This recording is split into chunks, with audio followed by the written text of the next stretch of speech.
Doctor Zakir Naik کی شہریت منسوخ۔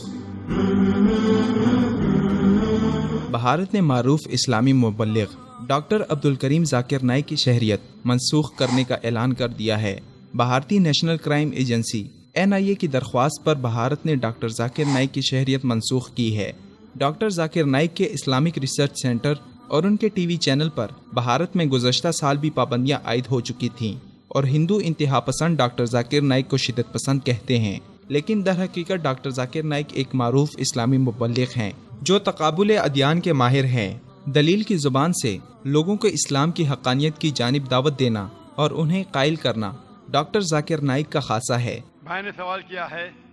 کہ اس کے ایک مسلم دوست نے کہا کہ میوزک حرام ہے،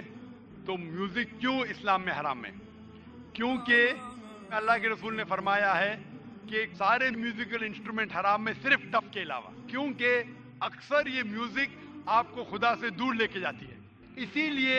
اللہ سے دور جو چیز لے کے جاتی ہے وہ ہمارے لیے حرام ہے، وہ چیز جو اللہ کے قریب لے کے آتی ہے وہ اجازت ہے۔ تو ان میں سے ایک چیز ہے میوزیکل انسٹرومنٹ، تو ڈف کے علاوہ باقی سب میوزیکل انسٹرومنٹ اسلام میں حرام ہے۔ مختلف زبانوں اور مختلف مذاہب کے علوم پر عبور رکھنے والے ڈاکٹر ذاکر نائک ہندوستان میں پیدا ہوئے، اور مودی سرکار کے نزدیک ان کا سب سے بڑا جرم بھارت میں پیدا ہونا ہے، کیونکہ ذاکر نائک کی دعوت اور دلیل سے اب تک ہزاروں لوگ اسلام کے دامن امن و محبت میں داخل ہو چکے ہیں۔ ہندوستان میں لاکھوں کے مجمع سے مدلل خطاب اور دلائل کے بعد ہندو، سکھ، عیسائی اور ملحدین دھڑا دھڑ مسلمان ہوتے جا رہے تھے۔ اشہدو اللہ الہ الا اللہ واشہدو ان محمدن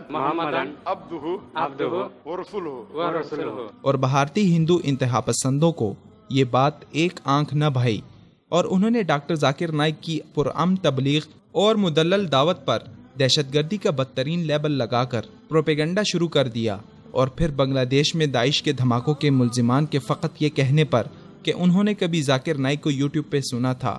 اس بات کو لے کر ذاکر نائک کو دہشت گردی سے جوڑ دیا، اور ان کے خلاف انتہا پسندوں سے مظاہرے کروائے گئے جن میں انہیں ملک بدر کرنے کے مطالبات ہوئے۔ بھارتی حکام اور بالخصوص انتہا پسند دہشت گرد نریندر مودی کی خصوصی خواہش پر ڈاکٹر ذاکر نائک کے خلاف محاذ کھڑا کیا گیا، اور بالآخر انہیں بھارت چھوڑنے پر مجبور کر دیا گیا۔ ڈاکٹر ذاکر نائک کی ملک بدری سے واضح ہوتا ہے کہ یہود و ہنود اور دیگر تمام اسلام دشمنوں کو اسلام کا ہر روپ ناپسندیدہ ہے۔ جہاد کو دہشت گردی، بنیاد پرستی کو انتہا پسندی، اور اب دعوت و تبلیغ اور تعلیم و تحقیق کے ذریعے بھی اسلام انہیں قبول نہیں، جبکہ اسلام کے علاوہ باقی ہر طرح کے مذاہب کو آزادی دی جاتی ہے۔ ڈاکٹر ذاکر نائک کو ہندوستان بدر کرنے کے بعد ان کے پیروکاروں اور چاہنے والوں کے لیے بھی ہندوستان کی سرزمین تنگ کرنے کی کوشش کی جا رہی ہے۔ ڈاکٹر ذاکر نائک اگرچہ 1 سال قبل ہی ہندوستان سے سعودی عرب اور پھر ملیشیا چلے گئے تھے، جہاں انہوں نے شہریت کی درخواست دی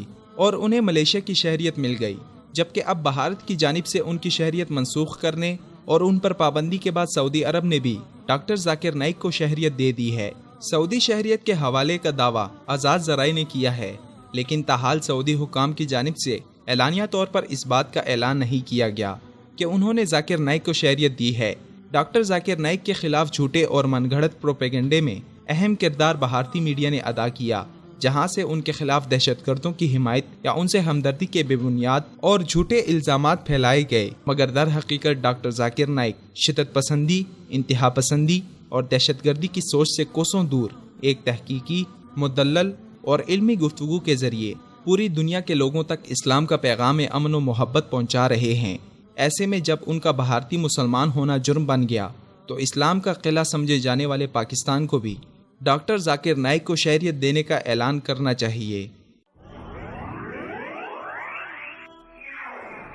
وصال اردو،